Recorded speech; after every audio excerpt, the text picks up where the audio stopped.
கடவுளின் நீதி தீர்ப்பின் மீது உங்களுக்கு நம்பிக்கை இருக்கிறதா? அப்படி இல்லை என்றால் அதை வளர்த்துக் கொள்ள வேண்டிய ஒரு காலம் இந்த தவக்காலம்.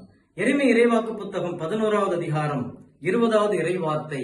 எரேமியா சொல்லுகிறார், ஆண்டவரே, நீ நேர்மையோடு தீர்ப்பிடுகின்றவர், உள் உணர்வுகளையும் இதய சிந்தனைகளையும் சோதித்தறிந்து தீர்ப்பை வழங்குபவர் என்று ஜெபிக்கிறார்.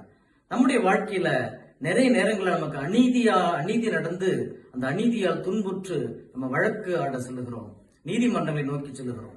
ஆனால் அங்க நீதி கிடைக்கிறதா என்றால் அது மிகப்பெரிய கேள்விக்குறி.